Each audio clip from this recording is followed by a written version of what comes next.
नमस्कार, आदाब, बहुत-बहुत स्वागत है आप सभी का। आप देख रहे हैं खास कार्यक्रम नज़र और नज़रिया। मैं हूँ आपके साथ बुशरा खानम फहाद।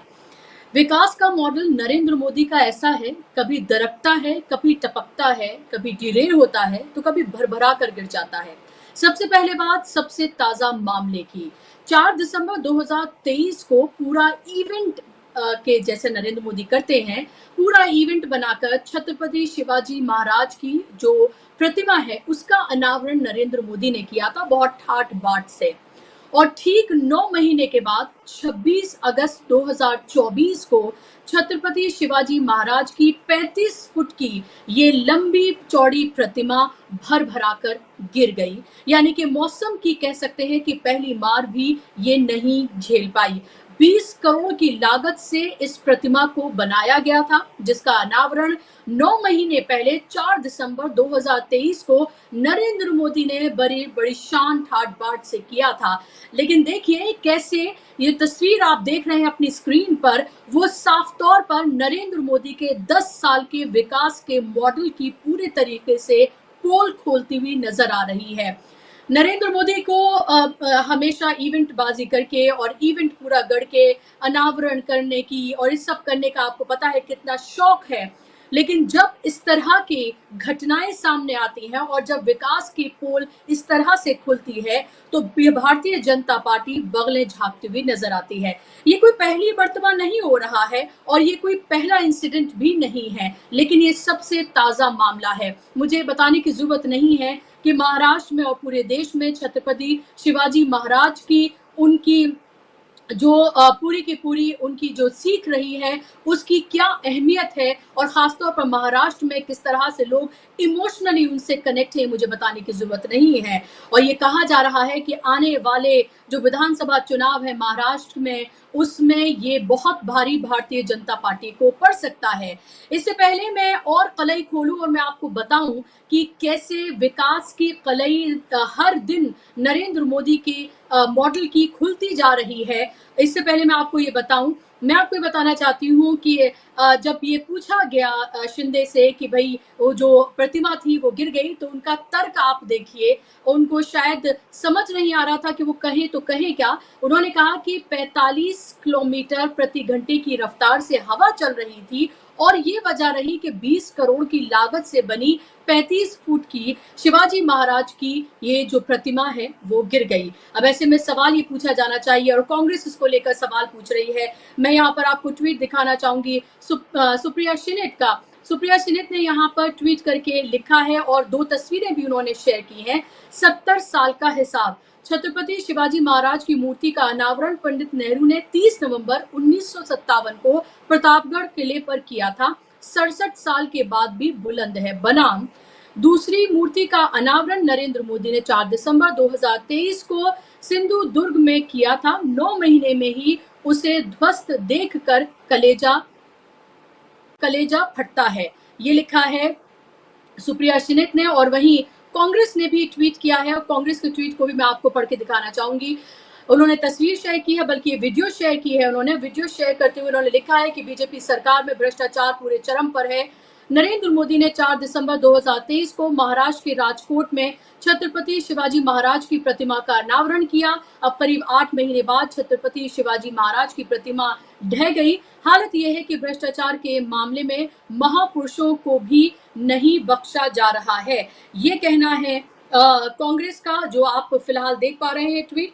और ये कोई पहला मामला नहीं है। इससे पहले उज्जैन में महाकाल लोक में सप्त ऋषि की जो मूर्ति है वो भी इसी तरीके से भरभरा कर गिर गई थी। तो एक तरफ सप्त ऋषि की जो मूर्ति है वो भरभरा कर गिरी थी, दूसरी तरफ आप ये देखिए छत्रपति शिवाजी महाराज की जो ये प्रतिमा है वो कैसे खंडित हो गई, कैसे टुकड़ों में वो बट गई। और सिर्फ 9 महीने पहले इसका अनावरण किया गया था। इससे पहले आपको पता है कभी एयरपोर्ट की छत टपकती है तो कभी रामलला जहां पर विराजमान है, जिसकी प्राण प्रतिष्ठा के कार्यक्रम में 113 करोड़ रुपए लगभग भारतीय जनता पार्टी की तरफ से खर्च किए गए थे, वो आपने देखा कि कैसे पहली ही बारिश में जहाँ रामलला विराजमान है वो छत टपकने लगी, वो हमने देखा पूरा विकास पथ जो बनाया गया है उसमें कैसे दरारें पड़ गई। और ये आपको एग्जाम्पल्स हर रोज देखने के लिए मिल रहे हैं, किस तरह से ट्रेनें लगातार डीरेल हो गई हैं। और आज ही का ताजा मामला है रायबरेली का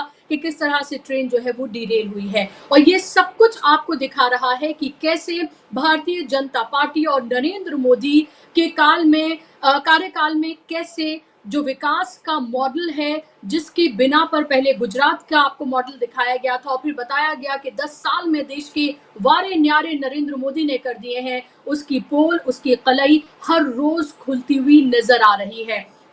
70 साल का हिसाब कांग्रेस से मांगते हैं, नेहरू को हर चीज के लिए कटघरे में खड़ा करते हैं। और वो एग्जाम्पल आपने अभी देखा कि कैसे छत्रपति शिवाजी महाराज की वो प्रतिमा 1957 से इसी तरीके से वहां पर खड़ी हुई है। हवाएं 67 साल से चल ही रही हैं, हवाएं भी चल रही हैं, बारिश भी होती है, सब कुछ होता है। लेकिन चाहे वो मुगलों का आप एग्जाम्पल ले लें जो कई कई सौ साल से बनी हुई इमारतें हैं, वो भी उसी तरीके से अभी उसी तरह से तटस्थ हैं। और इसके अलावा कांग्रेस के कार्यकाल में चाहे वो नेहरू हो या फिर उसके बाद के प्रधानमंत्री हो, जो तमाम चीजें बनी, आप उनकी क्वालिटी देखिए कि किस तरह से वो अभी भी वैसे ही कायम है। और उसका एग्जाम्पल यहाँ पर महाराष्ट्र से ही आपको दे दिया गया है कि कैसे 1957 में अनावरण किया था पंडित जवाहरलाल नेहरू ने, और वो प्रतिमा जो है वो उसी तरीके से बिल्कुल वैसे ही अभी तक सही सलामत है। लेकिन जिस भी चीज का अनावरण नरेंद्र मोदी करते हैं,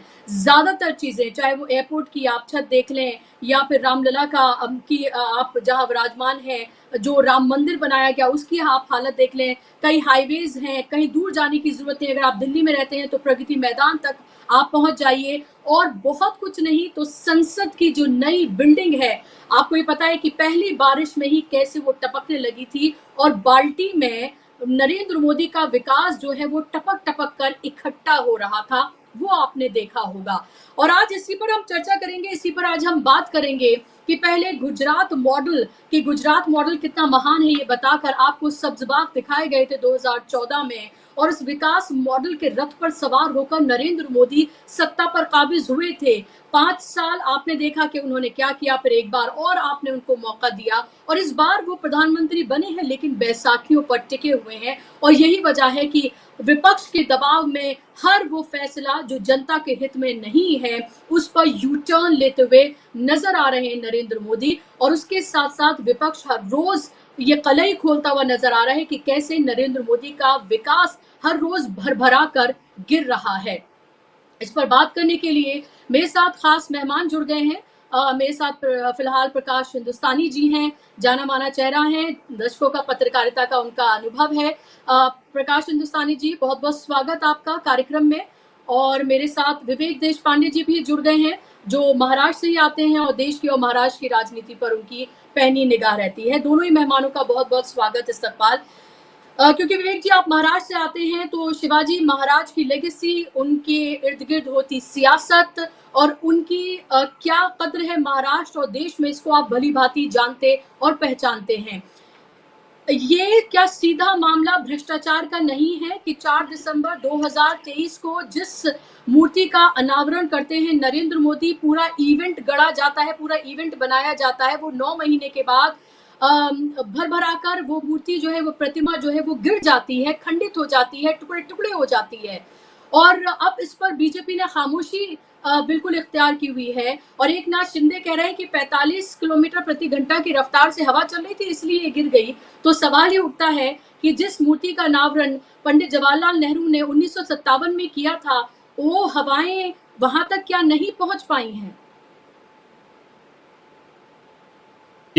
बुशरा जी, ये जो मामला है इससे पहले बहुत सारी घटनाएं आपने गिनाई है। वो जिस तरह से नई बनाई हुई जो इमारतें हैं उनमें कहीं पानी, आपने नए पार्लियामेंट में देखा, राज्यसभा में और पार्लियामेंट के अंदर पानी टपक रहा है। मतलब भगवान का मंदिर और लोकतंत्र का मंदिर, दोनों मंदिर गल रहे थे। और कई सारे पुल टूटे हैं, हमने कई सारे टनल्स के अंदर पानी जाते हुए देखा है। और इस तरह से, और आपने ट्रेनों के डिरेलमेंट का भी बताया, इतनी डिरेलमेंट हुई है, इतने ट्रेन के एक्सीडेंट हुए हैं। और ये बहुत कम लोग शायद जानते हैं कि ट्रेन जितनी लेट चल रही है पिछले 2-3 साल से, ट्रेनें लगातार लेट चल रही है। मैं खुद उसका भुक्तभोगी हूँ, 2 बार ऐसा हुआ है। तो ये सारा मामला इसलिए है कि नरेंद्र मोदी के लिए जल्दबाजी में चीजें बनाई जा रही थी। मतलब उनको उद्घाटन करना था, उसको इनॉग्रेशन करना, उनको इनॉग्रेशन करना था चुनाव से पहले। कोई भी एक पर्टिकुलर चुनाव से पहले उनको कोई चीज तैयार चाहिए जिसका उद्घाटन करे, ताकि उसका फायदा वो उस चुनाव में ले पाए। तो इस तरह से इस जल्दबाजी में सारी चीजें जो बनाई गई, ये वजह है मूलतः जिसकी वजह से ये सारी जो इमारतें और सारे जो कंस्ट्रक्शंस नए नए हम देख रहे, इस तरह के उसमें फॉल्ट्स दिखाई दे रहे हैं। तो ये जो पुतला है पर्टिकुलर, ये पुतला पता नहीं कैसे वो कोई हमारे नेवी के अफसरों द्वारा बताए गए किसी व्यक्ति से बनवाया गया, ऐसा ऐसा बताया जा रहा है। क्योंकि वो जो किला है जहां पर ये पुतला खड़ा किया है, वो नेवी के कब्जे में है, तो उसमें उनका भी कुछ स्टेक था। तो ये कोई कोई आप्टे नाम का एक 24 वर्षीय कोई लड़का है, ऐसा बताया जा रहा है, जिसने इस पुतले को बनाया और 3 महीने के अंदर बनाया वगैरह, इस तरह की बातें भी हम सुन रहे हैं। जबकि पुतले बनाने के लिए 3-3 साल लगते हैं, ये कोई साधारण काम नहीं है।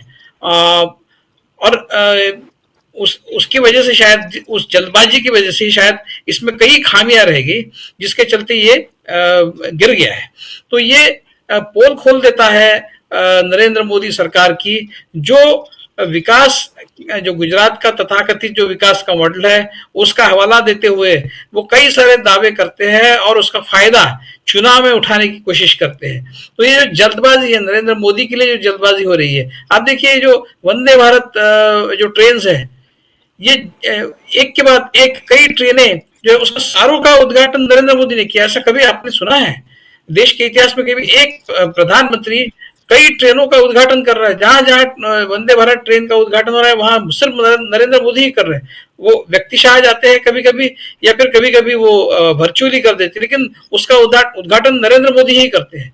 ये जो है, मतलब हर चीज में मैं उद्घाटन करूंगा वाला जो उनका एक आग्रह है, उसका अभी उनको खामियाजा भुगतना पड़ रहा है, क्योंकि जल्दबाजी में ये सारी बातें खड़ी करने की कोशिश की गई है। संसद भी उसमें शामिल है। संसद के तहखाने में जो पानी जमा हुआ है, आप देखिए, इतने सालों से ब्रिटिशों ने बनाया हुआ संसद है, उसमें इस तरह की कोई कंप्लेंट कभी हमने सुनी नहीं। कहीं कहीं से वो पानी अभी अभी उसमें ऊपर से टपक रहा था, इसलिए वो नई संसद बनानी है, इसलिए कि ये पुरानी हो गई है, इसमें ना तो कैपेसिटी है, और उसमें पुराने कंस्ट्रक्शन की वजह से कुछ कहीं कहीं प्रॉब्लम्स भी है। इस तरह के बहाने बनाकर आपने नई संसद बनाई। अब उस संसद में पहले साल ही पानी जमा हो रहा है। तो आपकी क्वालिटी और ब्रिटिश हुक्मरानों ने जो वहां पर इतनी बड़ी इमारत खड़ी की 100 साल पहले, उसकी कोई किया, तो आप कहीं भी नहीं है उनके मुकाबले में। तो ये नरेंद्र मोदी के आग्रह के लिए, उनके सुविधा के लिए, और उनको उसका फायदा मिल सके, इसलिए ये सारे प्रोजेक्ट्स में जो जल्दबाजी की गई है, उसका ही नतीजा हम देख रहे हैं कि इस तरह की घटनाएं घट रही है। अब ये जो पुतला बनाया है, कोई 24 वर्षीय कोई आप्टे उस व्यक्ति का सरनेम बताया जा रहा है, मुझे पता नहीं है, लेकिन इस तरह की बातें चल रही है। बदलापुर में जो हुआ, बदलापुर के स्कूल में जो हुआ, वो स्कूल भी इन्हीं की चलाई हुई है। बीजेपी का नेता है, कोई जन कल्याण समिति चलती है, उसका अध्यक्ष है कोई तुषार आप्टे, वो भी आप्टे है। तो उसके खिलाफ अभी तक कोई कार्रवाई नहीं हुई है। तो ये सारी जो बातें, मतलब पश्चिम बंगाल में जो घटना हुई, उसका इतना बड़ा विस्फोट हुआ पूरे देश में, लेकिन बदलापुर में जो घटना हुई, उसके बारे में ये लोग कुछ बात नहीं कर रहे बीजेपी वाले, क्योंकि उसमें उनके ही लोग शामिल हैं। वो स्कूल से जो संबंधित लोग हैं, वो बीजेपी के ही लोग हैं, ऐसा बताया जा रहा है। तो ये सारी जो बातें हैं, ये आने वाले चुनाव में महाराष्ट्र में, अब शिवाजी महाराज का पुतला इस तरह से गिर जाता है, टूट जाता है, ये जो मराठी वोटर है, जो महाराष्ट्रियन वोटर है, उसके लिए एक बहुत ही मतलब गुस्सा लाने वाली बात है। और वो गुस्सा जो है, मुझे लगता है आने वाले चुनाव में बिल्कुल दिखेगा, और इसका पूरा अंदाजा जो महायुति है, जो रूलिंग एक अलायंस है, उसको है। और अब पता नहीं किस तरह से वो फायर फाइटिंग कर पाते हैं इसके अगेंस्ट, लेकिन ये बात अभी सामने आ गई है। ये दो घटना एक के एक पीछे, बदलापुर वाली और ये पुतला गिरने वाली जो घटना है, ये दो घटना एक के पीछे एक महाराष्ट्र में घटी है, जिसका पूरा पूरा नुकसान महायुति को होगा और महाविकास आघाड़ी इन मुद्दों को इस चुनाव में उठाएगी। पता नहीं चुनाव कब होंगे, क्योंकि अभी तक तो उसका कोई चुनाव आयोग की तरफ से कोई डेट का अनाउंसमेंट नहीं हुआ है और नहीं ये बताया गया है कि वो कब अनाउंस करेंगे। तो लाडली बहना योजना के तहत जो जितना भी फायदा उनको उठाना है वो उठाने की कोशिश करेंगे। 3-4 किस्तें देने के बाद फिर शायद हो जाए अनाउंस। तो वक्त रहते बराबर जो दिसंबर महीने में महाराष्ट्र का असेंबली रिकॉन्स्टिट्यूट करना है, उससे पहले ये करते हैं या नहीं है, उससे आगे भी ले जाते हैं, इसका कोई भरोसा नहीं है। मतलब ये कुछ भी कर सकते हैं। अगर उनको पता चल जाए कि इन बातों से उनको नुकसान हो रहा है तो ये वक्त निकालेंगे और ये चुनाव नहीं होने देंगे, ये भी कर सकते हैं। तो लेकिन क्या है कि बकरे की माँ कब तक दुआ मनाएगी वाला किस्सा है। इनका नुकसान होना तय है। ये सिर्फ ये कर सकते हैं कि ये नुकसान कल अगर हो तो कल का दिन निकाल कर, वो परसों ले जाएंगे, परसों का दिन निकाल कर उसके बाद में एक दिन ले जाएंगे, लेकिन नुकसान तो किसी ना किसी दिन इनको भुगतना ही है उसका। और उसका इंतजाम ये खुद ही कर रहे हैं, अपनी करतूत से कर रहे हैं। ये इन्हीं की गलती की वजह से ये सब हुआ है। तो ये they will have only themselves to blame, no one else। Bushra जी। जी बिल्कुल, बहुत महत्वपूर्ण बातें आपने कही हैं और लगभग तमाम बातें आपने यहाँ पर खोलकर रख दी महाराष्ट्र के हवाले से कि कैसे इलेक्शन को भी डिले किया जा रहा है।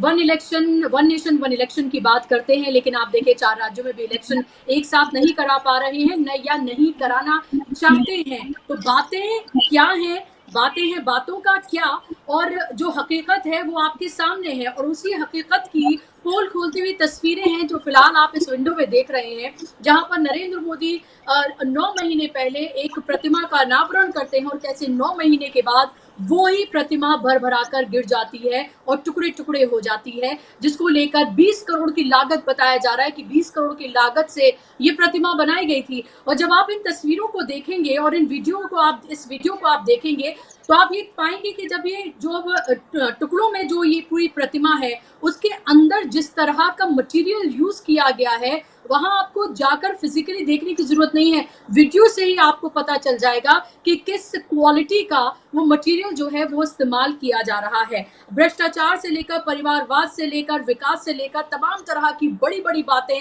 नरेंद्र मोदी करते हैं, लेकिन खुद अपनी बातों की पोल खोलती हुई उनकी ये तस्वीर जो है वो सामने हम देख पा रहे हैं। प्रकाश हिंदुस्तानी जी, कैसे देखते हैं आप इसको? हर रोज वो जो खोखला विकास मॉडल है और जिसकी बात वो 2047 तक पहुंचाते हैं कि विकसित भारत बनाना है, क्या ऐसे ही विकसित भारत बनाया जाएगा? भ्रष्टाचार पर चोट करेंगे, परिवारवाद, और फिर उसके बाद जय शाह से लेकर अरुण जेटली के बेटे को बीसीसीआई और आईसीसी दोनों का अध्यक्ष और सेक्रेटरी उनको बनाया जाता है, वो सब हमारे सामने है। तो हर रोज नरेंद्र मोदी का जो दोगलापन है, जो उनकी सियासत का दोगलापन है, उसकी पोल जो और उसकी कलई हर रोज खुलती है। बुशरा जी, इंदौर के पास उज्जैन है। उज्जैन में महाकाल लोक बनाया गया था।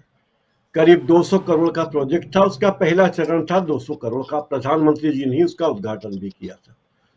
वहां भी ऐसा ही हुआ। जब तेज आंधी और बारिश हुई तो महाकाल लोक की कई प्रतिमाएं गिर गई और बहुत ज्यादा थू थू हुई सरकार की। ये तो दूसरा उदाहरण है। अभी आप उदाहरण दे चुके हैं संसद भवन का। नए संसद भवन में क्या हुआ ये भी सब जानते हैं। तमाम एयरपोर्ट्स में क्या हो रहा है सब जानते हैं। वंदे भारत किस तरह से मजाक बनी हुई है। नई रेल लाइन डालने की बातें जहां जहां होती वो स्टैंडर्ड के अनुसार अप टू स्टैंडर्ड नहीं है, इसलिए वहां पे ट्रेन चलाना संभव नहीं है। 100 ट्रेनें वंदे भारत जो हमें विदेश में ठेका दिया था वो भी हमें रद्द करना पड़ता, क्योंकि वंदे भारत जैसी महंगी ट्रेन में भारत का एक आम रेल यात्री यात्रा नहीं कर सकता। वो उस रेल यात्रा का टिकट अफोर्ड नहीं कर सकता। लेकिन सरकार को जो चीजें चाहिए, ये कुछ चीजें हैं जो हमें दिख रही है, हमारी निगाह में आ रही कि सड़क बनती है, हाईवे बनता है और हाईवे ढह जाता है, पुल बनते हैं और पुल ढह जाते हैं। बिहार में लगातार एक के बाद एक दर्जन भर पुल ढह जाते हैं। वहाँ किसकी सरकार है, कौन सहयोगी पार्टी है सरकार में? लेकिन ये सब चीजें हमारे देश में इतनी तीखी हो गई है कि लोग अब बहुत ज्यादा समझ चुके हैं इस पूरी बातचीत को कि विकास करना अलग चीज है और विकास का दिखावा करना अलग चीज है। मध्य प्रदेश में हम रहते हैं, मध्य प्रदेश की माली हालत बहुत खराब है। शिशु मृत्यु दर बहुत ज्यादा है, मातृ मृत्यु दर बहुत ज्यादा है। देश में सबसे ज्यादा बाल मृत्यु दर भारत में है। बच्चे जन्म लेते हैं उसके पहले ही मर जाते हैं, लेकिन सरकार को उसकी चिंता नहीं है। ऐसे ही स्कूलों की बात करें, मध्य प्रदेश में स्कूलों की शिक्षा की बात करें तो स्कूल्स की बिल्डिंग पूरे प्रदेश में जहां तहां बनी हुई है, लेकिन उन स्कूलों में कोई शिक्षक नहीं है या वो प्राइवेट ठेके पे चलाए जा रहे हैं, क्योंकि ये सरकार जानती है कि विकास का मतलब ये है कि निर्माण कार्य करिए। निर्माण कार्य करने में ही जो भ्रष्टाचार किया जा सकता है, जो करप्शन हो सकता है। स्कूल चलाएंगे तो आपको टीचर्स को तनख्वाह देनी पड़ेगी, तो टीचर्स को तनख्वाह नहीं देना चाहते, लेकिन बनाने में रुचि रखते हैं क्योंकि बिल्डिंग बनाने में भ्रष्टाचार का मौका है। ये जो मूर्ति शिवाजी महाराज की प्रतिमा गिरी है, ये आश्चर्य होता है कि प्रधानमंत्री नरेंद्र मोदी के किसी भी परियोजना का शिलान्यास कर देते हैं, किसी भी परियोजना का उद्घाटन कर देते हैं। क्या उनका विभाग ये पहले देखता नहीं कि जिस चीज का उद्घाटन या लोकार्पण शिलान्यास माननीय प्रधानमंत्री कर रहे हैं वो स्टैंडर्ड की है या नहीं? क्या मानक कार्य करने के लिए कोई पैमाना नहीं है किसी के पास कि चूंकि बीजेपी के नेता के सांसद के बेटे ने कंपनी बनाई है, उसे ठेका देना, उसको पैसे देने हैं 20 करोड़ रुपए, तो भाई कुछ भी बना दे। और ये जो शिवाजी की मूर्ति लगी हुई थी जो ढह गई है, क्या वो शिवाजी की मूर्ति लगती भी है? मुझे लगता है पता नहीं किसकी मूर्ति बना दी और शिवाजी का नाम दिया गया, क्योंकि जब ये मूर्ति का अनावरण हुआ था तब भी बहुत विवाद हुए थे। लोगों ने कहा था कि ये तो शिवाजी की मूर्ति लग ही नहीं रही है, लगता किसी नौसिखी आदमी ने कोई मूर्ति बना दी, और वो भी कैसी बनाई है दिखना। दूसरी बात है कि जब समंदर में आप या सिंधुदुर्ग जिले में शिवाजी के इलाके में अगर आप कोई प्रतिमा का लगाते हैं तो या तो प्रतिमा कास्ट आयरन की होती है, ठोस होती है, लेकिन इस तरह की खोखली प्रतिमा बना के लगा दी गई, क्योंकि इन प्रतिमाओं का जीवन लंबा होता है, 100 साल, 200 साल, 300 साल, इस तरह की बातें याद रखी जाती है। विवेक जी मेरी बात से इत्तेफाक रखेंगे कि सिंधुदुर्ग में जो किला शिवाजी महाराज ने बनवाया था, 350 साल से ज्यादा हो गए, 1664 के आसपास बनवाया था शायद। तो आप देखिए 350 साल पुराना किला, वो किला नहीं ढहा, लेकिन 8-9 महीने पहले बनाई गई प्रतिमा, शिवाजी की प्रतिमा ढह जाती है, क्योंकि शिवाजी ने जो किला बनवाया था वो पीपीपी मॉडल पर नहीं बनवाया था, वो किसी अपने पार्टी के कार्यकर्ता के बेटे को ठेका देके नहीं बनवाया गया था। एक मुहावरा मैं कल से सुन रहा हूं कि खोखे पे ठेका, कि खोखा दे दीजिए और ठेका ले जाइए। खोखा यानी करोड़ रुपए, तो जितने का खोखा उतना बड़ा ठेका, 20 खोखे का काम है तो उतना बड़ा ठेका। अब उसमें आप जितना कमा सकते हो आप कमा लीजिए, जितना भ्रष्टाचार आप कर सकते हो कर लीजिए, जितना हमारे हिस्से में दे सकते हो अधिकतम वो दे लीजिए, काम की क्वालिटी भले ही खराब हो। पिछले एक और चिंता की बात यह कि रेल दुर्घटना इतनी हो रही है, कई लोगों की जानें जा रही है, और रेल की लाइन बिछाने का काम, नई रेलें शुरू करने का काम इतना संजीदा काम है, क्योंकि वो लोगों की जिंदगी से जुड़ा हुआ है, विकास से जुड़ा हुआ है। अगर एक रेल लाइन स्टैंडर्ड के मुताबिक, जो तयशुदा पैमाना उसके मुताबिक नहीं बनी है, तो वो हमेशा दुर्घटना की शिकार होगी। एक और चीज है कि ये इतना ज्यादा इन्वेस्टमेंट चाहती है रेलवे, बहुत इन्वेस्टमेंट चाहती है, तो उसमें जो काम होता है वो तत्काल तुरंत पर नहीं होता कि 6 महीने में रेल की पटरी डाल दीजिए, साल भर में रेल का डिब्बा बना दीजिए। ये कोई उसल पोहा नहीं है खाने वाला कि भाई ये बना दिया फटाफट, 2 मिनट मैगी नहीं है कि मैगी बना दी और लीजिए खा लीजिए। ये चीजें देश के विकास में लंबे समय तक चलेगी। और लोग यही बात कहते हैं कि शिवाजी के समय पे बना हुआ किला अक्षुण है, वो बना हुआ है, लेकिन आप शिवाजी की मूर्ति नहीं बना सकते, तो हम विकास कर रहे हैं या विकास की उल्टी धारा में जा रहे हैं? ये बड़ी सोचने वाली बात है। बुशरा जी। जी बिल्कुल। विकास की उल्टी धारा में जा रहे हैं। इसकी कई आपको मिसालें पेश की गई, मैंने भी दी और विवेक जी ने भी दी और प्रकाश जी ने भी दी कि कैसे जल्दबाजी में कि बस इलेक्शन है या फिर दिल चाह रहा है मे बी प्रधानमंत्री जी का कि कोई इवेंट हो, बहुत दिन से कोई हेडलाइंस बनी नहीं है तो इसलिए कुछ कर दिया जाए। यही तमाम होता हुआ नजर आ रहा है। संसद से लेकर शिवाजी महाराज की इस प्रतिमा को की बात करें या फिर आप राम मंदिर की बात करें, आपको याद ही होगा कैसे धर्मगुरुओं ने कहा था कि आधा अधूरा मंदिर है और उसमें कैसे प्राण प्रतिष्ठा नहीं किया जा सकता है, लेकिन वो भी किया गया। और उस पूरे राम पथ पर की सड़क जो है उसका क्या हुआ है वो सब हमने देखा है, कैसे वहां से लाइटें चोरी हो गई, वो भी उसकी वो खबर भी आपने देखी होगी। तो आप एक के बाद एक आप ये खबरें देखिए और आप ये देखिए कि कैसे जो इंसिडेंट्स हो रहे हैं उन्हीं सब के नाम पर, चाहे वो राम मंदिर हो, शिवाजी महाराज की प्रतिमा हो, चाहे वो एयरपोर्ट्स हो या जो हाईवेज बनाए जा रहे हैं, उन सब के नाम पर विकास के झूठे दावों को सामने रखकर आपसे वोट मांगा जाता है। और अब आप ये देखिए कि कलई किस तरह से खुल रही है। इससे पहले विवेक जी मैं आपके पास आऊं, संजय राउत ने कई संगीन आरोप लगाए हैं और कई संगीन सवाल भी उन्होंने उठाए हैं। एक छोटी सी बाइट है संजय राउत की, वो जरा सुन लेते हैं। सभी ठेकेदार मुख्यमंत्री के थे, पुतला बनाने वाला ठेकेदार मुख्यमंत्री का गांव का था, ठाणे वाला। अभी पुतला टूट गया, महाराष्ट्र के ऊपर बहुत बड़ा आघात हो गया है। इस प्रकार का चित्र भी हमें कभी देखना पड़ेगा कि इस महाराष्ट्र के राजा छत्रपति शिवाजी महाराज का इतना बड़ा पुतला हमारे सामने टूट जाएगा, बिखर जाएगा, वो भी उनके किले पर। अब ये बोलते हैं कि बहुत जोर से हवा चली। हवा महाराष्ट्र में जोर से चलती है, लेकिन फिर भी बहुत से पुतले समुद्र पे है और किले पे है, बनाए हैं। हवा आपके दिमाग में चली गई सत्ता की। 1933 में गिरगांव चौपाटिया ने समुद्र में लोकमान्य तिलक का पुतला बनाया था 1933 में समुद्र में। वहां भी हवा है, वो भी समुद्र है, वो आज भी मजबूती से खड़ा है लोकमान्य तिलक का पुतला। हाँ, छत्रपति शिवाजी महाराज ने बनाया हुआ प्रतापगढ़ है, प्रतापगढ़ के ऊपर एक पुतला बनाया। पंडित नेहरू जी ने, प्रधानमंत्री पंडित नेहरू जी आए थे उस वक्त, उनके हाथों से उस छत्रपति जी के पुतले का अनावरण हुआ था। वो आज भी मजबूती से, लेकिन 8 महीने में सिंधुदुर्ग किले का छत्रपति शिवाजी महाराज का पुतला जिस तरह से उद्ध्वस्त हो गया, हमने देखा, वो बहुत बड़ी चोट है। भ्रष्टाचार उस काम में है जहां राष्ट्रभक्ति का नाम लिया जाता है। छत्रपति शिवाजी महाराज के काम में भी वो लोग भ्रष्टाचार करते हैं। अब लाडली बहना, हमारे लाडले राजा को नहीं संभाल सकते आप लाडली बहना की बात करते हैं। हाँ, लेकिन महाविकास आघाड़ी इस विषय को बहुत गंभीरता से लेने जा रही है। तो ये साफ कर दिया है कि महाविकास आघाड़ी इस मसले को बहुत गंभीरता से लेने जा रही है।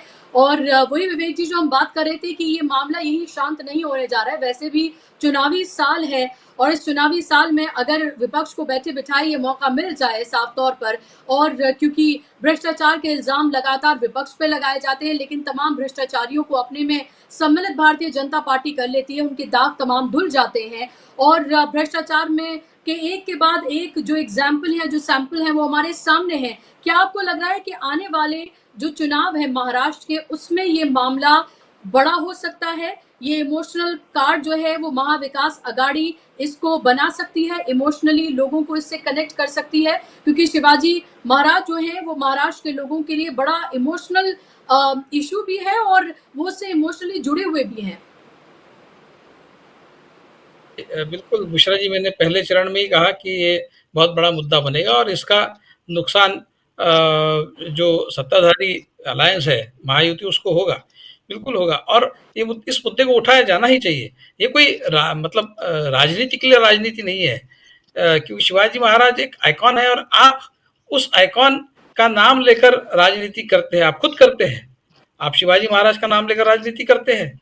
तो फिर इस तरह से शिवाजी महाराज का पुतला जो है उसको इस तरह से किसी नौसिखिए को देकर वो काम आपने उस पुतले का जो हाल किया है उसका खामियाजा आपको भुगतना ही होगा। लोग तो आपको उसकी सजा देंगे ही, कोई शक नहीं। लेकिन महाराष्ट्र में जो मराठा आंदोलन चल रहा है, और शिवाजी महाराज एक मराठा थे, वही मराठा आंदोलन में ये जैसे आग में तेल डालने वाली बात होती है, उस तरह से होगा कि भाई एक मराठा आइकॉन, मतलब वो सिर्फ मराठा आइकॉन नहीं है, वो पूरे महाराष्ट्र के आइकॉन है। लेकिन मराठा समाज जो पहले से ही बीजेपी से नाराज है, चल रहा है, वो तो और भी नाराज हो जाएगा अभी। और ये सिर्फ मराठाओं की भावना का सवाल नहीं है, इसमें तो सारे समाज महाराष्ट्र के जो है एक मत से इस बात के खिलाफ खड़े हो जाएंगे। इस तरह की स्थिति महाराष्ट्र में है। और ये बीजेपी जो भ्रष्टाचार के खिलाफ सड़क पर जो कुछ भी हमारे यहाँ 10 सालों पहले हुआ, अन्ना हजारे के नेतृत्व में जो कुछ भी आंदोलन हुआ, उसके बाद उस प्लैंक पर, उस बिना पर सत्ता में बीजेपी आई है। और उसके बाद जिस तरह के काम इन्होंने किए हैं, मतलब इनके चलते हुए इस देश के कई लोग, कई इंडस्ट्रियलिस्ट पब्लिक एक्सचेकर का पैसा, जो मतलब बैंकों में लोगों ने जमा किया हुआ अपना मेहनत का जो पैसा है, उसके करोड़ों रुपए, हजारों करोड़ों रुपए लेकर देश छोड़कर भाग गए। और उनमें से किसी को भी आज तक इन्होंने लाया नहीं, क्योंकि उनमें से कई लोग इनके मित्र हैं। और जाहिर तौर पर उन्होंने इस तरह के वीडियोस भी आए हैं, किसी को भाई कह रहे हैं, किसी को दोस्त कह रहे हैं। ऐसे सारे लोग पब्लिक का पैसा लेकर, जो बैंकों में लोग जमा करते हैं, अपने जिंदगी की कमाई, बड़ी मेहनत से कमाई हुई कमाई बैंकों में जमा करते हैं, ऐसे हजारों लाखों करोड़ रुपया लेकर ये सारे लोग जो भाग गए हैं, उनको लाने की कोई कोशिश नहीं हो रही है। आप देखिए 10 साल में किसको लाया है इन्होंने वापस वहां से? किसी को भी नहीं लाया है। तो ये आलम है इनके भ्रष्टाचार के खिलाफ तथाकथित इनकी जो लड़ाई है, उसका आलम ये है कि कई लोग इनके ही भ्रष्टाचार में लिप्त है। भ्रष्टाचार के प्लैंक पर ये सत्ता में आए और इन्होंने कम्युनलिज्म का एजेंडा इम्प्लीमेंट किया है। मतलब ये केवल जातिवादी नहीं है। मैं हमेशा कहता हूं कि जातीयवाद जो है उसमें भ्रष्टाचार अंतर्निहित है। मतलब ये सिर्फ जातिवादी नहीं है, भ्रष्टाचारी भी है। तो इस देश में किसी जमाने में अगर सिर्फ भ्रष्टाचार था, तो इन्होंने उस भ्रष्टाचार को तो कायम रखा ही है, उसको जातिवाद की जोड़ भी दी है, कम्युनलिज्म की जोड़ दी है। तो ये डबल डेंजरस हो गए हैं। तो इस देश के लिए बहुत खतरनाक बात है कि आप केवल कम्युनलिज्म नहीं कर रहे, तो आप भ्रष्टाचार भी कर रहे हैं और भ्रष्टाचारियों का साथ दे रहे हैं। डिमोनेटाइजेशन एक बहुत बड़ा भ्रष्टाचार था। कई लोग ऐसे डिमोनेटाइजेशन में जिनके पास काला धन था, उन्होंने अपना काला धन सफेद करवा लिया इनकी मदद से, क्योंकि इन्होंने डिमोनेटाइजेशन करवाया। और बाद में कह रहे थे कि भाई जो 2.5 लाख से ऊपर पैसा जिन्होंने जमा किया उनकी हम इंक्वायरी करेंगे। कोई इंक्वायरी नहीं हुई। डिमोनेटाइजेशन ब्लैक मनी को, मतलब ब्लैक मनी को बाहर से लाना तो दूर की बात है, इस देश में जिनके पास ब्लैक मनी था, काला धन था, उनको उनका धन सफेद करने के लिए इन्होंने मदद की। और हो सकता है इसमें इनके लोगों ने, कई लोगों ने हाथ धो लिए थे और शायद उसी के लिए डिमोनेटाइजेशन हुआ होगा। बाकी लोगों जिनको करना है करने दो, हमारा पैसा पहले हमको ब्लैक जो है उसको व्हाइट करना है, ये शायद उस पर कोशिश होगी। इन्हीं के लोगों का कुछ फायदा कराने की दृष्टि से वो किया गया। कुछ लोग कहते हैं कि डिमोनेटाइजेशन जो है वो एक बहुत ही बेवकूफ वाला स्टेप था। मैं नहीं मानता। मैं समझता हूं कि बहुत ही शातिर स्टेप था वो, क्योंकि उसके बाद जिन जिन लोगों का काला पैसा जिन्होंने व्हाइट किया है, इन्होंने कोई इंक्वायरी नहीं की। इनकम टैक्स डिपार्टमेंट इंक्वायरी करने वाला था। अब 7-8 साल हो गए, किसी के खिलाफ कोई इंक्वायरी नहीं हुई, किसी को पकड़ा नहीं गया है। तो ये इन्हीं के लोगों का ब्लैक मनी व्हाइट करने के हिसाब से डिमोनेटाइजेशन हुआ है। कहने का मतलब ये है कि जो कम्युनल पार्टी होती है वो इनहेरेंटली वो करप्ट भी होती है, भ्रष्टाचारी भी होती है, क्योंकि बगैर भ्रष्टाचार के कम्युनलिज्म आप चला ही नहीं सकते। क्योंकि आप जब कम्युनलिज्म चलाते हैं, आप जब जातिवाद चलाते हैं, तो आप अपने ही लोगों को उसके ठेके देते हैं, आप उनको बढ़ावा देते हैं। और उस चक्कर में ये सारे जो अभी हम इस तरह के जो उदाहरण देख रहे हैं, शिवाजी का पुतला गिरना, या फिर टनल में पानी घुसना, या फिर सड़कों पर बहुत बड़े बड़े गड्ढे पड़ना, या फिर राम मंदिर में पानी टपकना, संसद में पानी टपकना, ये सारा जो हम सारे उदाहरण देख रहे हैं, ये इसी वजह से कि इन्होंने अपने लोगों को ये सारे ठेके दिए हैं और वो कॉम्पिटेंट नहीं है। स्पष्ट हो गया है भाई, ये जो कोई लड़का है 24 साल का जिसको एक पुतला बनाने का ठेका दिया है, वो कॉम्पिटेंट नहीं था। अब हवा चल रही है भाई, हवा चल रही है तो हवा तो चलती है उसको। अब सरदार पटेल का इतना बड़ा पुतला आपने बनाया गुजरात में, तो वो तो इतना ऊंचा है कि वो तो हवा का झोंका जो है वो उसको फैक्टर इन किया जाता है। जब आप कैलकुलेशन करते हैं, मैथमेटिकल कैलकुलेशन होता है, उसकी जो स्ट्रेंथ है उसका कैलकुलेशन होता है, उसमें हवा की मैक्सिमम स्पीड कितनी होगी उसको फैक्टर इन किया जाता है, उसको कैलकुलेशन में लिया जाता है और उस हिसाब से उसकी स्ट्रेंथ बनाई जाती है। आप क्या कह रहे हैं, ये कोई बात हुई? तो ये लोग मजाक मजाक में इनके बारे में क्या क्या कह रहे हैं। ये जो प्रधानमंत्री हमारे A+B होल स्क्वायर का उदाहरण हमेशा देते थे, अब तो लोग कह रहे हैं कि ये जो 2AB है जो दादा का मिला है उसमें जो 2A है वो अदानी अंबानी है और जो B है वो बुच है। अब इस तरह से मजाक उड़ाया जा रहा है। 2AB यानी दो अदानी अंबानी और B यानी बुच, तो ये आपको एडिशनल मिला है, ऐसा लोग इस तरह से इनका मजाक भी उड़ा रहे हैं। तो किसी तरह से भी अब ये जो वंदे भारत ट्रेन वाला मामला है, देखिए ये उसका स्पीड जो है मैक्सिमम 170 180 या कुछ उसका स्पीड बताया जा रहा है, उस स्पीड से तो चल ही नहीं रही वो। एवरेज स्पीड उसका चल रहा है 64 किलोमीटर 65 किलोमीटर प्रति घंटा, और कह रहे हैं बड़ी डींगे बहुत मार रहे हैं कि हमने ऐसी ट्रेन बनाई। वो ट्रेन बनाई अच्छा है, ठीक है, जिन इंजीनियर्स ने बनाई उनको सलाम। 180 के स्पीड से अगर वो चल सकती है, उसकी कैपेसिटी, लेकिन चल नहीं रही है। चल इसलिए नहीं रही कि इसके लिए जो ट्रैक बनाना था, उस स्पीड से ट्रेन को ले जाने के लिए जो ट्रैक बनाना जरूरी था, वो ट्रैक इन्होंने बनाया नहीं। इनको उद्घाटन करने थे लगातार, इसलिए उन्होंने पहले ट्रेन इंट्रोड्यूस कर दी पुराने पटरियों पर, जिन पटरियों की वो सारी जो स्पीड है वो पकड़ने का उन पटरियों का स्ट्रेंथ ही नहीं है। उन पटरियों पे इन ट्रेनों को डाल दिया। अब इन ट्रेनों को चलाने के लिए जो बाकी ट्रेन है उनको रोक दिया जाता है, क्योंकि वंदे भारत को प्रायोरिटी देनी है। ये भ्रष्टाचार का मॉडल देखिए किस तरह से करते हैं ये। और जो बाकी ट्रेनें खड़ी कर दी जाती है वो सारी लेट हो जाती है।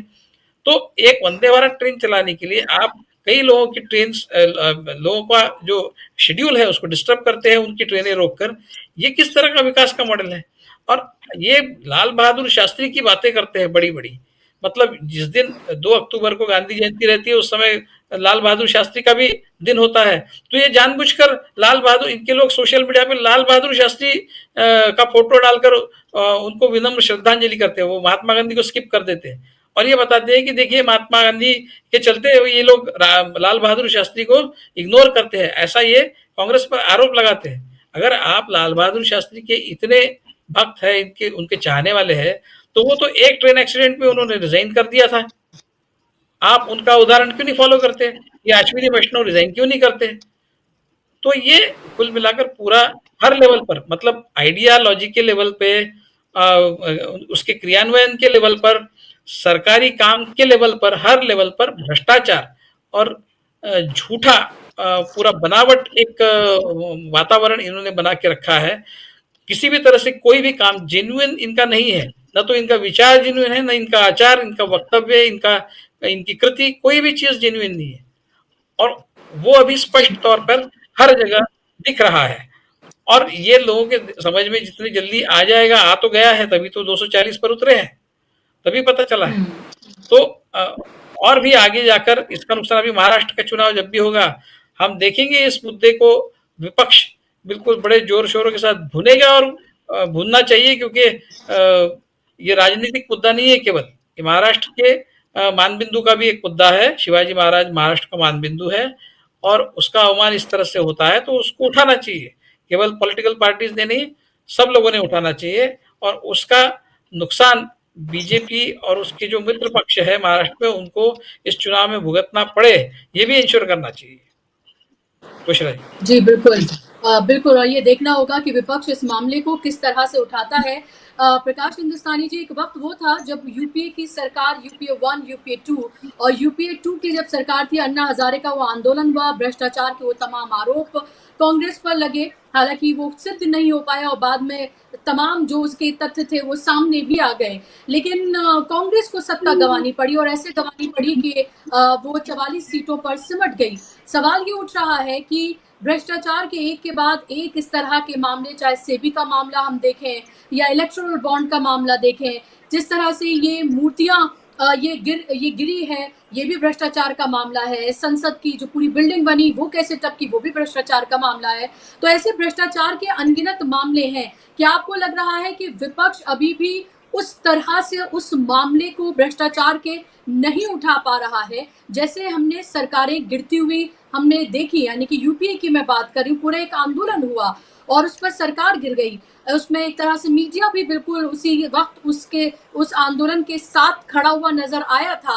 वो आंदोलन को लेकर आप हजार तरह के सवाल उठा सकते हैं कि कैसे वो आरएसएस बैक्ड था, लेकिन सत्ता तो गंवानी पड़ी। अब आपको किस तरह की कमी यहाँ पर विपक्ष में लगती है? क्या आपको लग रहा है इस पूरे मामले को, भ्रष्टाचार के मामले को, जिसको लेकर अभी भी कांग्रेस को, विपक्ष को नरेंद्र मोदी घेरते हैं और बहुत हाई मॉरल ग्राउंड्स लेते हैं, आने वाले इलेक्शन में उठाएंगे, या फिर जातिगत जनगणना, सामाजिक न्याय, सामाजिक बराबरी, संविधान और लोकतंत्र को बचाना, ये तमाम मुद्दे आपको ज्यादा हावी होते हुए नजर आ रहे हैं?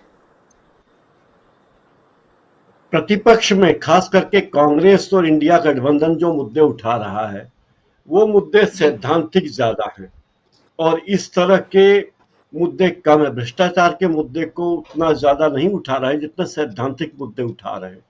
संविधान से जुड़े मुद्दे, आरक्षण से जुड़े मुद्दे, लोगों को समान अधिकार मिले, लोगों का विकास हो, ये मुद्दे इंडिया अलायंस ज्यादा गंभीरता से उठा रहा है, ऐसा मुझे लगता है। ये मेरी निजी राय है। दूसरी बात आप ये देखें कि किस तरीके से भ्रष्टाचार के आरोप लगा लगाकर कांग्रेस की सरकारों को हटाया गया या लांछित किया गया। बोफोर्स की बात करें कि जिस बोफोर्स में 164 करोड़ के घोटाले की बात कही गई थी और राजीव गांधी की सरकार चली गई, उसके बाद 405 सीटें जीतने वाली कांग्रेस की सरकार गई थी। उस बोफोर्स घोटाले में आज तक 2024 तक भ्रष्टाचार का कोई सबूत कोई भी सरकार पेश नहीं कर पाई। 2014 के पहले जो लोग कहते थे कि हम सरकार में आए तो भ्रष्ट लोगों को जेल में डाल देंगे, वो सारे के सारे भ्रष्ट लोग, उनमें से अधिकांश भ्रष्ट लोग बीजेपी की शोभा बढ़ा रहे हैं। जो ये विपक्ष में रहते कह रहे थे कि भ्रष्टाचार बिल्कुल नहीं होगा हमारे रहते हुए, तो अभी हमने देखा कि अयोध्या में राम मंदिर, राम पथ पर जो रोशनियां लगी हुई थी लाखों रुपए की, वो रोशनियां चोरी हो गई और प्रशासन की ओर से पुलिस को शिकायत की गई, एफआईआर की गई कि थी कि जो रोशनियां, जो बिजली के सामान चोरी होने की बात की जा रही है, बैम्बू लाइट और दूसरी लाइट, वो लगाए ही नहीं गए थे। यानी भ्रष्टाचार की सीमा, भाई आटे में नमक जैसा भ्रष्टाचार तो लोग कहते हैं कि चलता है, आप कैसे रोक पाएंगे, लेकिन यहाँ का ही नमक है और आटा उसमें एक चुटकी भर है, तो कैसे काम चलेगा? यानी आपने लाइट लगाई नहीं, सड़कें रोशन नहीं की, उसका बिल ले लिया, उसके पैसे ले लिए। और उसी तरह आप देखिए जिस तरह से तमाम काम हो रहे हैं देश में, 2-3 चीजें बहुत गंभीरता से मुझे लगता है कि उस पर विचार करना चाहिए। एक तो हमारे प्रधानमंत्री, माननीय प्रधानमंत्री को उद्घाटन का बहुत ज्यादा शौक है। उन्हें लगता है कि उद्घाटन मैं कर दूंगा तो अजर अमर हो जाऊंगा, पूरी सृष्टि में मैं अमर हो जाऊंगा और मेरा नाम हजारों, हजार, लाखों साल तक जीवित रहेगा। ये भ्रम उनको शायद है, जबकि उनके सत्ता में हटते कितने लोग उन्हें याद करेंगे ये कहा नहीं जा सकता। तो उन्हें ये भ्रम है कि अगर मैं रोज उद्घाटन करूंगा तो मेरा नाम अमर हो जाएगा। पहले नई रेलवे शुरू होती थी और आपको आश्चर्य होगा कि कई बार ऐसा भी हुआ है कि उस इलाके में जो रेलवे का प्रमुख कर्मचारी, सबसे सीनियर मोस्ट कर्मचारी है, जो लाइटमैन है, चतुर्थ वर्ग कर्मचारी, वो उन्होंने उद्घाटन किए हैं रेलों की, नई रेलगाड़ी की। नई रेलगाड़ी शुरू हो रही है, ये फलाने जी पिछले 40 साल से या 30 साल से नौकरी कर रहे हैं, हम इन्हें ये मौका देते हैं कि ये नई रेल को हरी झंडी दिखाएंगे। फिर ये होता था कि कभी रेल बोर्ड के कुछ सदस्य कर देते थे, फिर रेल मंत्री करने लगे, फिर प्रधानमंत्री करने लगे। और आश्चर्य है कि प्रधानमंत्री हर ट्रेन, भाई एक वंदे भारत का उद्घाटन कर दिया, हो गया, आप शुरू कर दीजिए रेल। कोई ऐसा जरूरी थोड़ी कि हर ट्रेन चलेगी तो हर ट्रेन का उद्घाटन करना चाहिए, उस उद्घाटन में प्रधानमंत्री को आना चाहिए। और उसके लिए कई बार रेलें चलाने का कार्यक्रम विलंबित किया जाता है कि प्रधानमंत्री को टाइम नहीं है, इसलिए रेल अभी शुरू नहीं की जाए। तो एक तो ये गड़बड़ मामला है, ये अनैतिक है मुझे लगता है।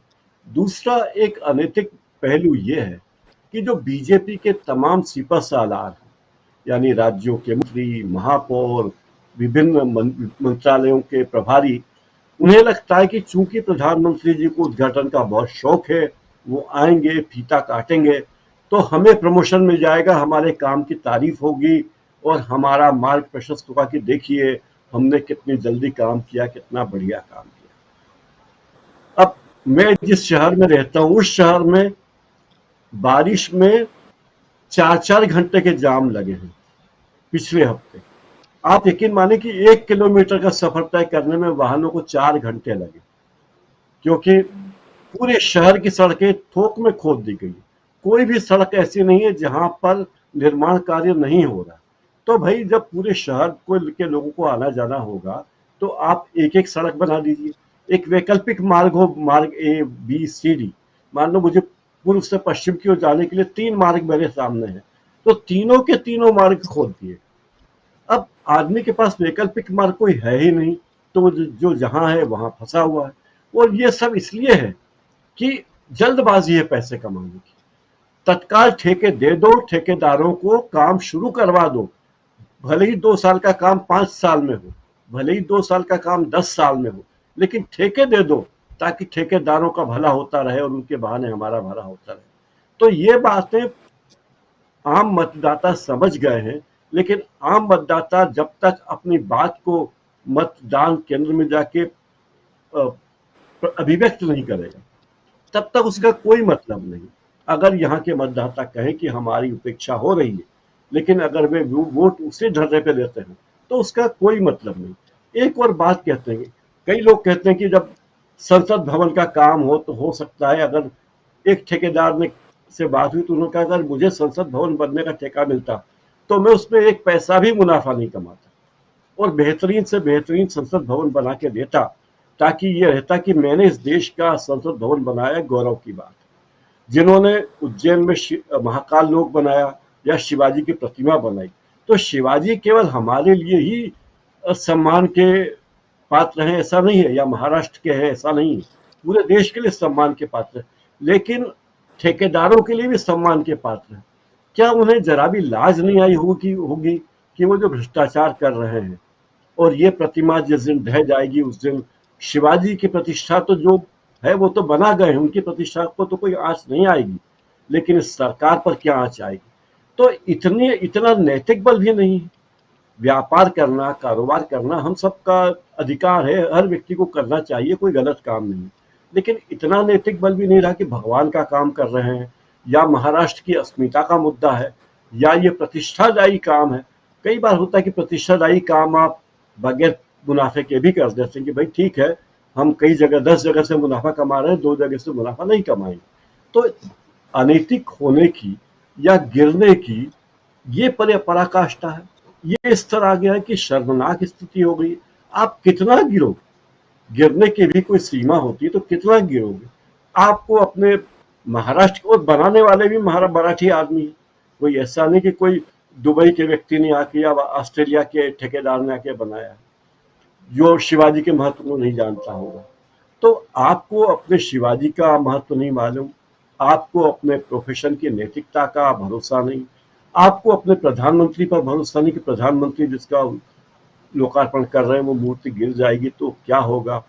आपको अपनी महाराष्ट्र की सरकार की चिंता नहीं, आपको जनता की चिंता नहीं। तो आपकी चिंता क्या है, आप किसके लिए कार्य कर रहे हैं। ये सारी धोखाधड़ी करने के पीछे क्या उद्देश्य है।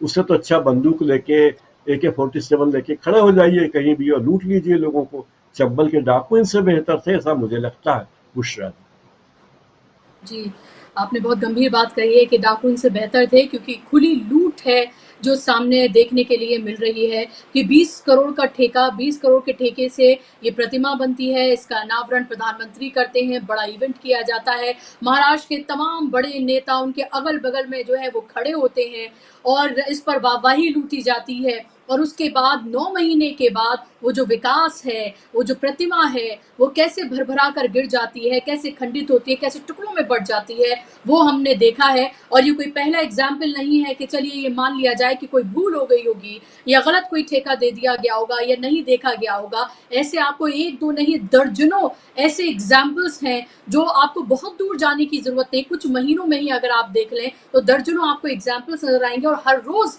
आपको एक नया एग्जाम्पल देखने के लिए मिल भी रहा है, जहां नरेंद्र मोदी के उस खोखले विकास की जो पोल है वो खुल जाती है। अब सवाल यह है कि क्या जनता इस मुद्दों पर वोट करेगी या फिर धर्म की अफीम उसको इस तरह से चटाई गई है कि वो सब कुछ जानते हुए, देखते हुए जब वो बटन दबाती है तो उसका बटन कहीं और दब जाता है। बहुत बहुत शुक्रिया आप दोनों मेहमानों का कार्यक्रम का हिस्सा बनने के लिए, अपना कीमती समय देने के लिए शुक्रिया। शुक्रिया आप तमाम दर्शकों का भी कार्यक्रम का हिस्सा बनने के लिए। आज के लिए बस इतना ही। आप लगातार हमारी वीडियोस को शेयर करिए, चैनल को भी सब्सक्राइब करिए और शाम 7 बजे रोज की तरह जुड़िए राजीव जी के साथ न्यूज पॉइंट में। मुझे दीजिए इजाजत। नमस्कार।